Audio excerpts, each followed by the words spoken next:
we've decided, since there are so many of us in the room speaking French, that I will do this keynote in French. Pam, Mark, I apologize. We can catch up later. Mais bonjour tout le monde, je suis vraiment ravie d'être avec vous aujourd'hui. Donc, comme l'a dit Anatole, je m'appelle Heidi Sevestre. Je suis glaciologue et j'ai aucun doute que vous vous demandez, mais qu'est-ce qu'une glaciologue fait devant nous aujourd'hui? Eh ben, c'est mon petit challenge que Olivier, Jean-François et Émeric m'ont lancé.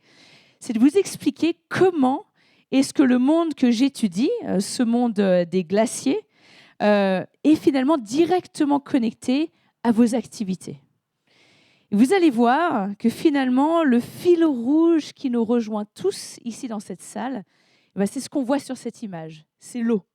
L'eau, comme l'a dit Monsieur le Président, sans cette eau, on n'irait pas bien loin. Sans cette eau, il n'y aurait pas de vie, il n'y aurait pas d'agriculture. Et cette eau est en train de se prendre le changement climatique en pleine face aujourd'hui. Donc j'adore commencer par vous montrer cette image, qui est une image déjà de notre beau pays, de l'Europe.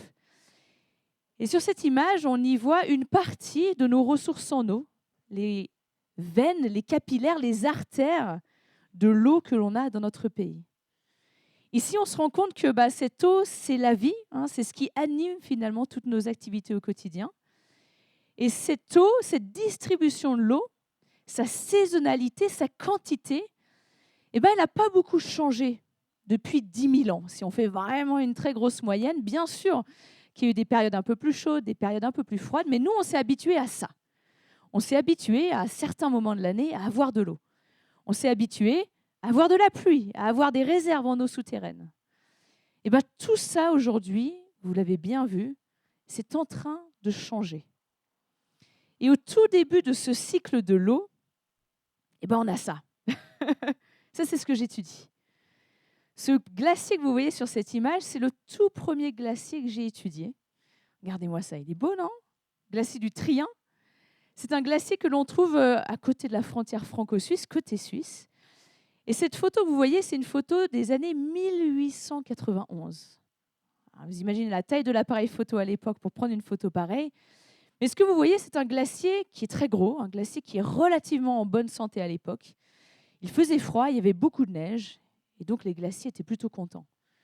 Les glaciers étaient tellement gros dans les Alpes qu'on allait découper des morceaux de glace du glacier du Trien. Et ces morceaux de glace, on les envoyait de Paris à Marseille, tout au travers de la Suisse, pour préserver la nourriture. À l'époque, on n'avait pas de frigo, on n'avait pas de congélo, mais on avait des glaciers.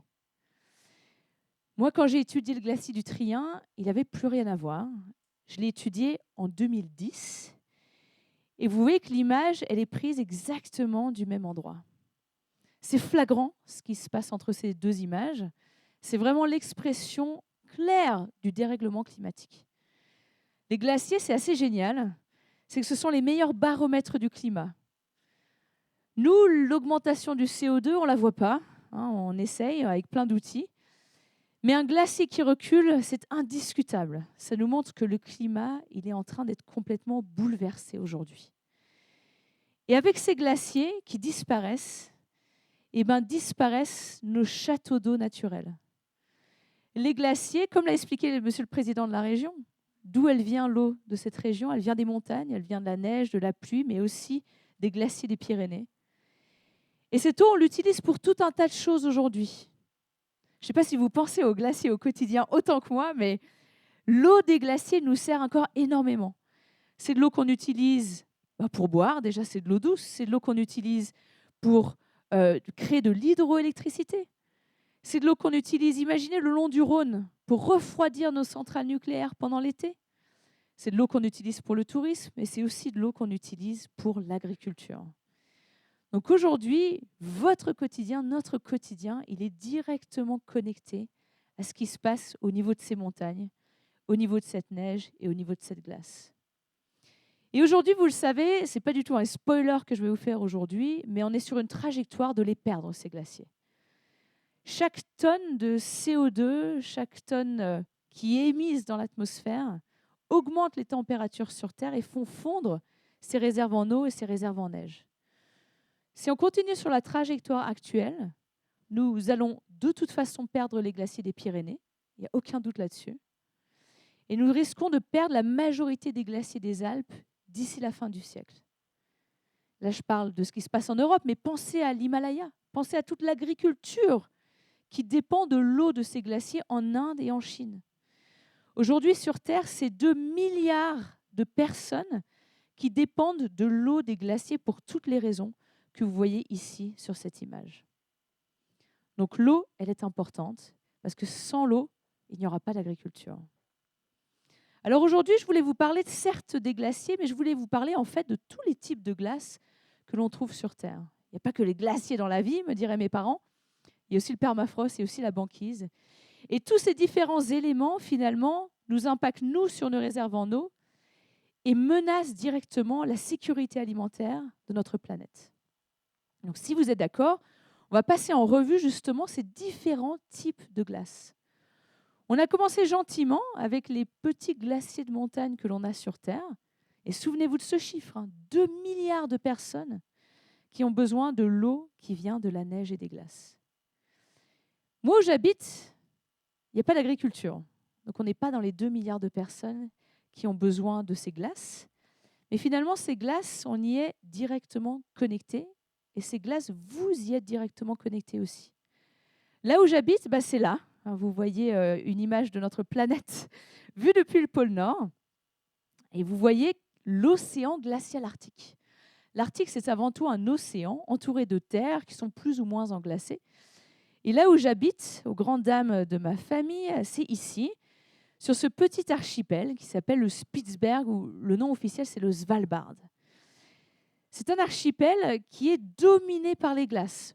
Tout est glace, là où j'habite. Le sol est gelé en permanence. Nous avons de la banquise sur l'océan pendant l'hiver, de la neige qui tombe, des glaciers de partout. Bref, c'est le paradis pour les glaciologues. Non seulement il y a des glaciologues au Svalbard, mais on a aussi des voisins particulièrement sympas. On a une faune et une flore uniques au monde là-haut. Et notamment, il y a plus d'ours polaires que d'habitants sur cet archipel. Donc ça rend notre travail sur le terrain un peu épicé. Et ces ours polaires, ils dépendent directement de la banquise que vous voyez sur cette image. Et la banquise, on va y revenir parce qu'elle est très importante pour notre vie ici en France au quotidien et pour la vie quotidienne de ces ours polaires. Plus dans le thème de la journée, nous avons ce bâtiment au Svalbard. Je suis sûre qu'il y en a certaines et certains d'entre vous qui le connaissent. C'est le Global Seed Vault, ou le Doomsday Vault, comme on l'appelle, le grenier à graines pour la réserve de l'humanité, ou le grenier de l'apocalypse. C'est là où on trouve des semences du monde entier. On ne trouve pas tout, pas encore. Mais la raison pour laquelle nous avons cette réserve de graines, c'est parce qu'on a du permafrost, donc du sol gelé en permanence. Et donc, c'est une ancienne galerie minière à 100 mètres d'altitude, à 100 mètres dans la montagne. C'est une sorte de frigo naturel pour préserver ces semences pour les générations à venir. Malheureusement, ce qui se passe dans ce monde de Narnia, dans ce monde qui est dominé par les glaces, c'est ça. C'est que là-haut, au Svalbard, nous habitons dans l'épicentre du dérèglement climatique. Il n'y a pas d'endroit sur Terre aujourd'hui qui se réchauffe plus vite.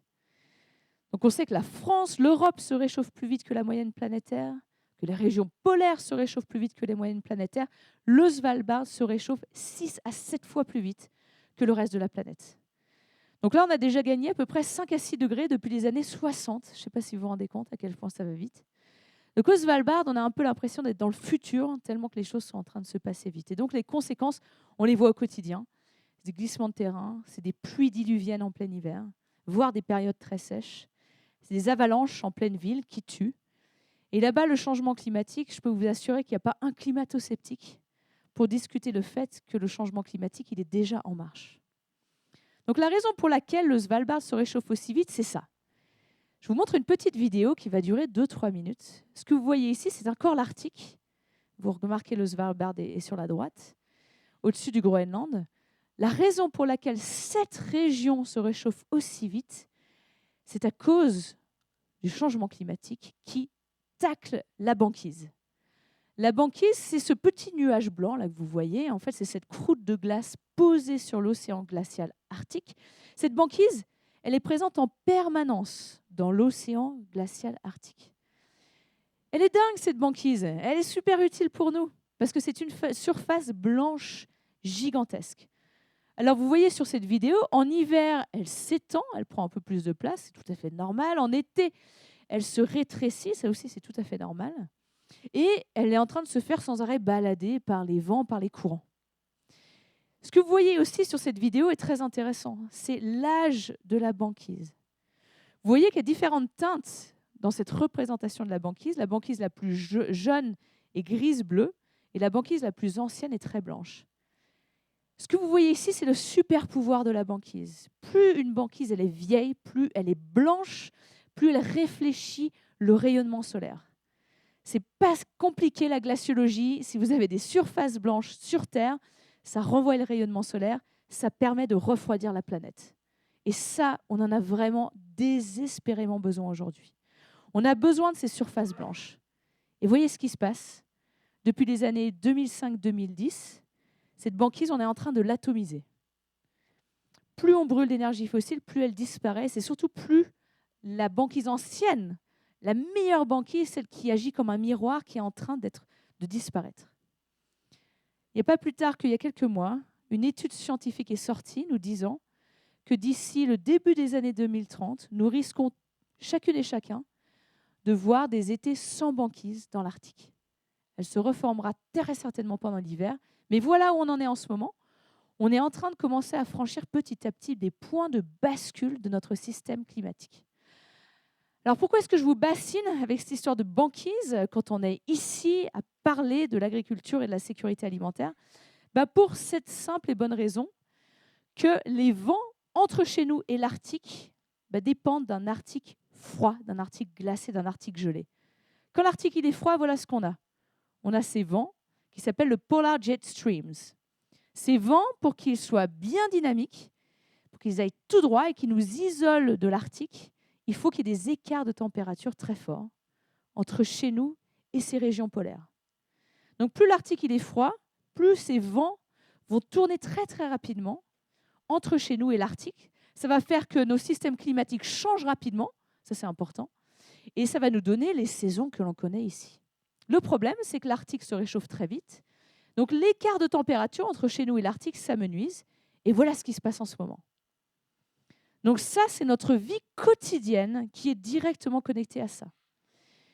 Ce que vous voyez ici, c'est que plus l'écart de température entre chez nous et l'Arctique diminue, plus ces vents vont ralentir. Et tout comme une rivière qui se met à ralentir, ces vents commencent à faire des méandres. Et ça, c'est ce qu'on appelle le wavy polar vortex ou le wavy jet stream. C'est qu'on a vraiment un changement au niveau de ces vents. Donc, qu'est-ce que ça donne? Ça veut dire qu'on peut avoir des vents qui vont venir du sud en direction du nord, donc nous donner des périodes très chaudes, très sèches. Et à l'inverse, on peut avoir tout à fait encore aujourd'hui, les gels précoces, les gels tardifs, vous voyez bien de quoi je parle, des périodes où on va au contraire avoir des vents qui vont venir beaucoup plus souvent de l'Arctique. Mais le problème avec ça, c'est que ces vents, ils ralentissent. Donc ça veut dire que ces phénomènes-là, ce sont ce qu'on appelle les blocking events. On peut se retrouver avec une situation de canicule, de sécheresse, une situation au contraire de pluie extrêmement intense, bloquée pendant des jours, pendant des semaines. Et donc tout ce qui se passe au niveau de l'Arctique nous concerne directement. Et donc régulièrement, allez sur windy.com, allez voir sur ces sites internet qui nous montrent l'évolution des vents sur Terre.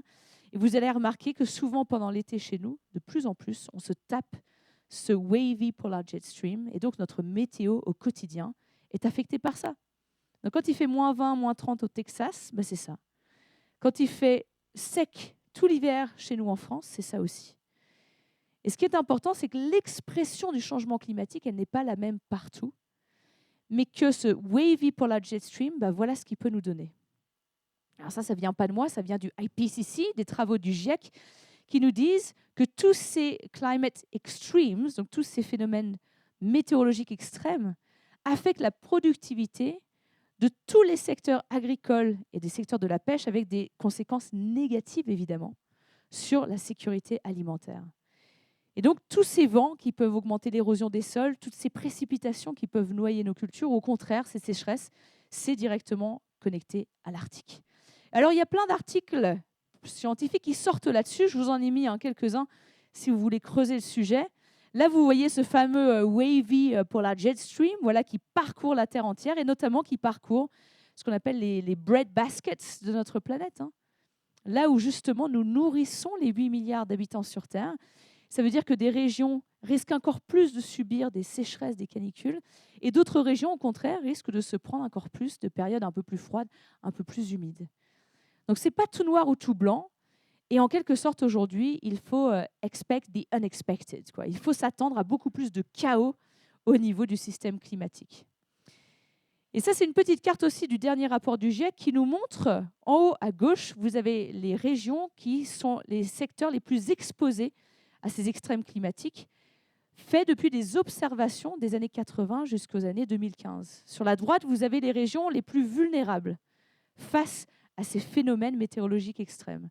Et donc, les régions les plus exposées ne sont pas forcément les régions les plus vulnérables, mais c'est très important de regarder les forces et les faiblesses de ces différents bread baskets que nous avons sur Terre.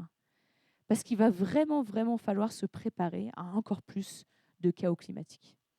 On continue sur le thème des glaces, et là, alors là, on passe carrément la seconde, et je vais vous parler de l'augmentation du niveau des mers.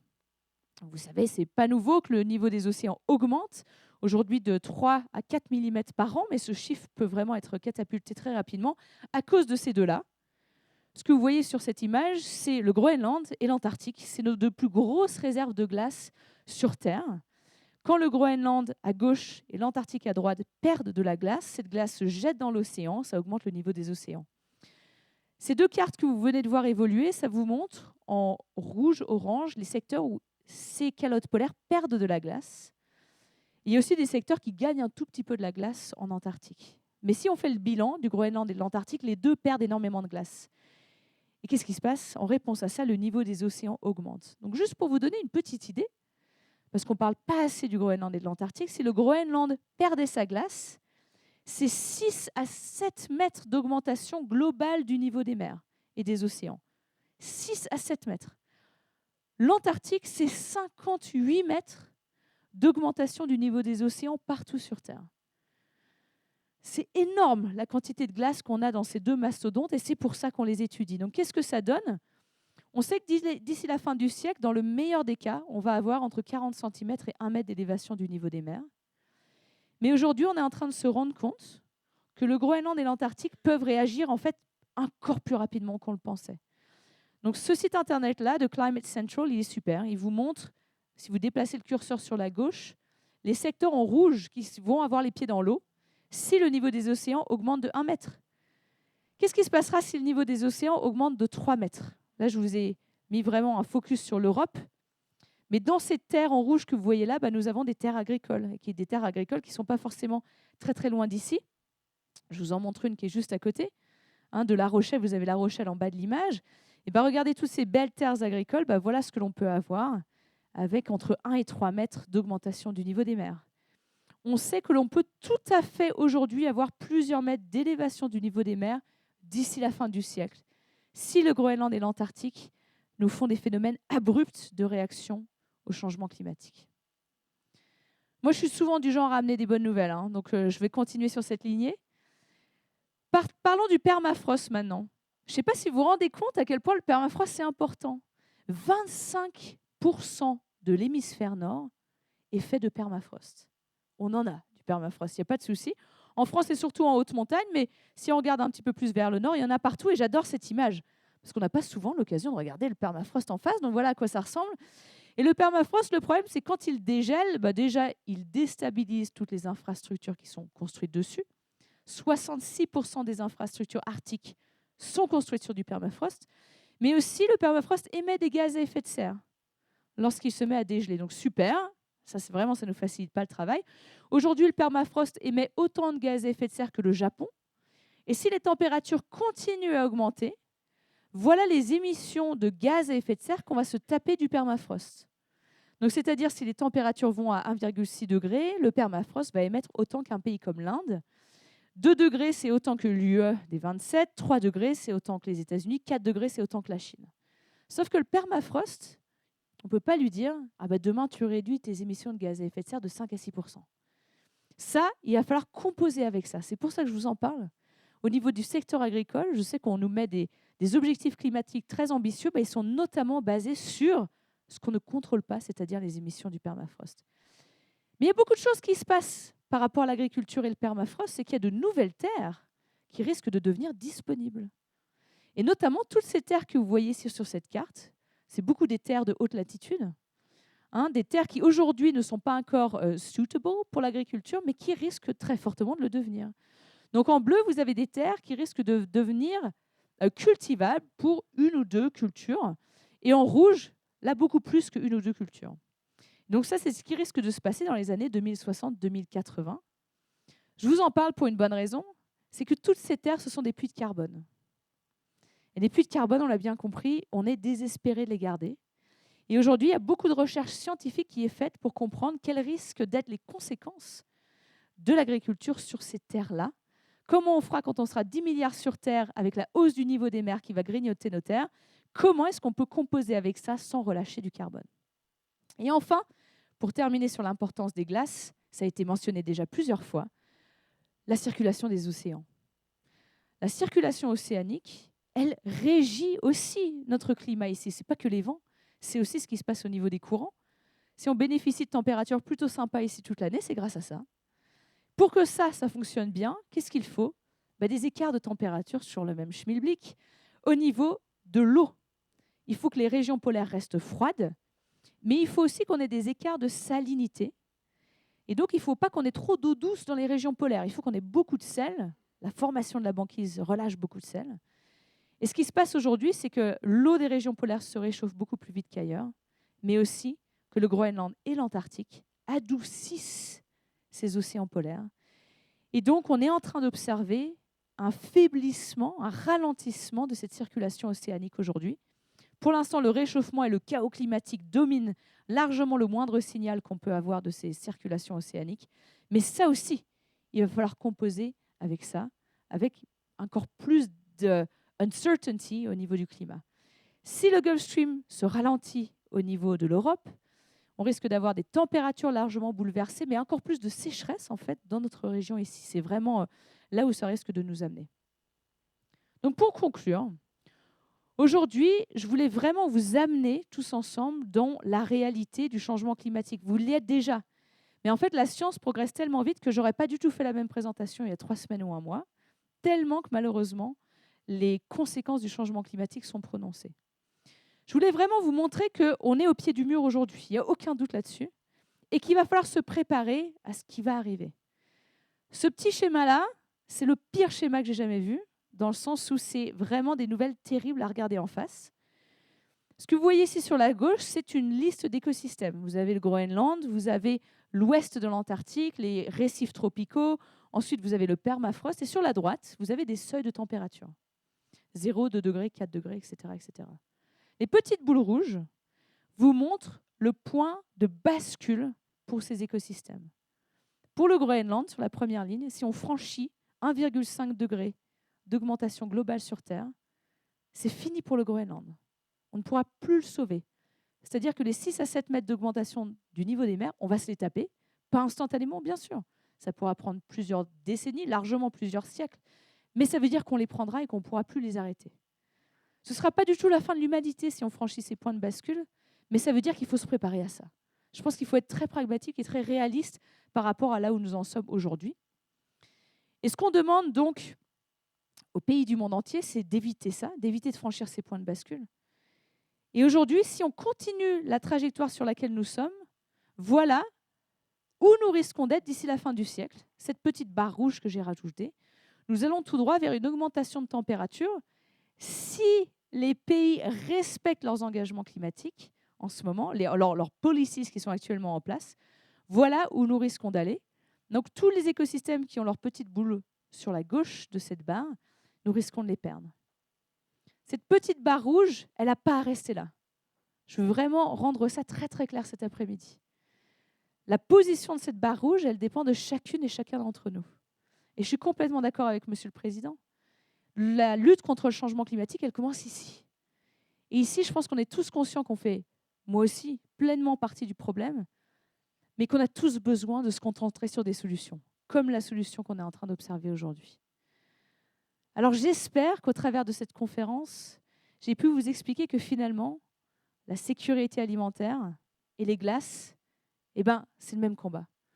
Aujourd'hui, on est tous ensemble pour lutter contre le changement climatique, pour faire en sorte que dans les prochaines décennies, on puisse continuer à nourrir la planète sans affecter ces puits de carbone, sans affecter nos sols, mais au contraire que c'est en travaillant ensemble qu'on arrivera à faire la différence. Et je crois que le maître mot de cet après-midi, c'est vraiment la passion, l'envie et surtout la coopération. Donc j'espère qu'on va pouvoir continuer à travailler ensemble, parce que c'est comme ça qu'on y arrivera, que ce soit pour notre sécurité alimentaire ou pour les glaciers. Je vous remercie.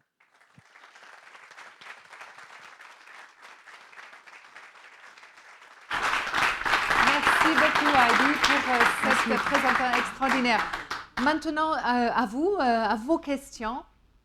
Voilà, est-ce qu'il y a ou juste des commentaires, des témoignages si vous souhaitez. Ou en ligne, bien sûr. En ligne. Pour ceux qui nous suivent. Voilà, c'est ça. Pour le moment, j'ai pas. If you want to send your comments, your questions, please do it right now. We would like. We have 10 or 15 minutes with Heidi. She would like to answer, react to your comments. Voilà. Alors, on attend juste un micro. Take a mic.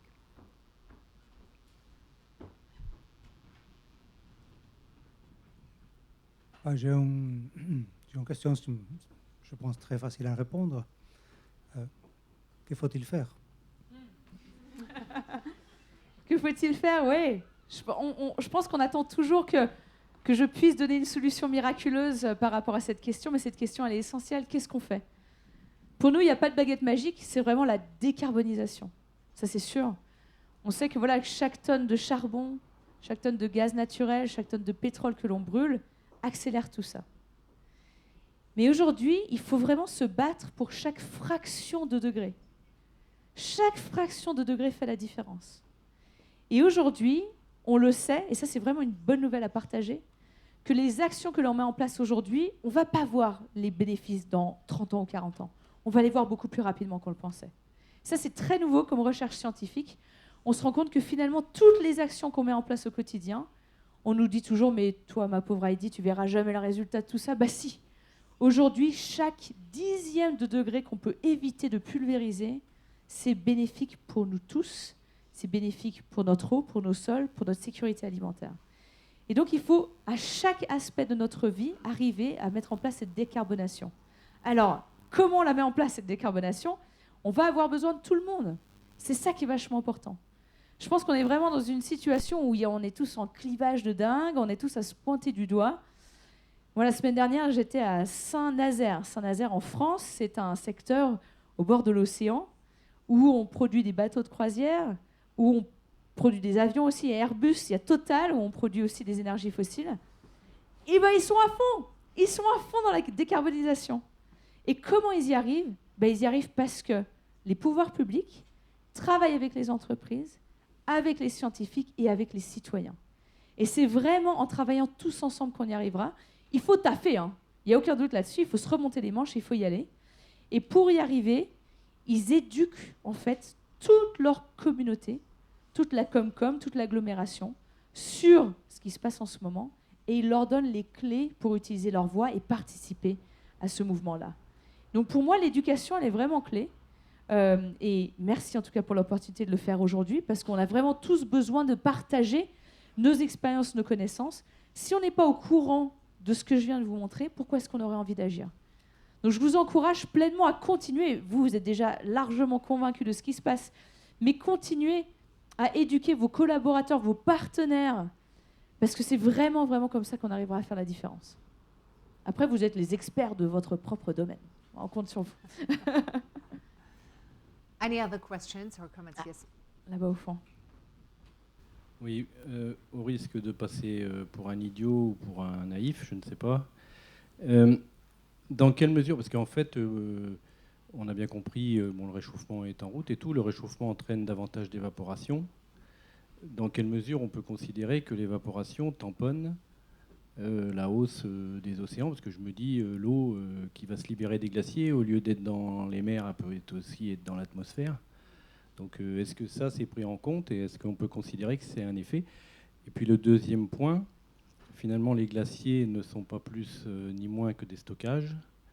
Et on pourrait penser, à travers votre discours également, de disposer de l'eau à tout moment de l'année, qu'il est extrêmement important d'en stocker le maximum quand les glaciers sont plus capables de le faire, comme vous l'avez dit, dans les Pyrénées ou dans les Alpes. Super. Alors, 2 questions ultra intéressantes. Et tout à fait, nous prenons en compte la vapeur d'eau. Déjà, la vapeur d'eau est un gaz à effet de serre, ne l'oublions pas.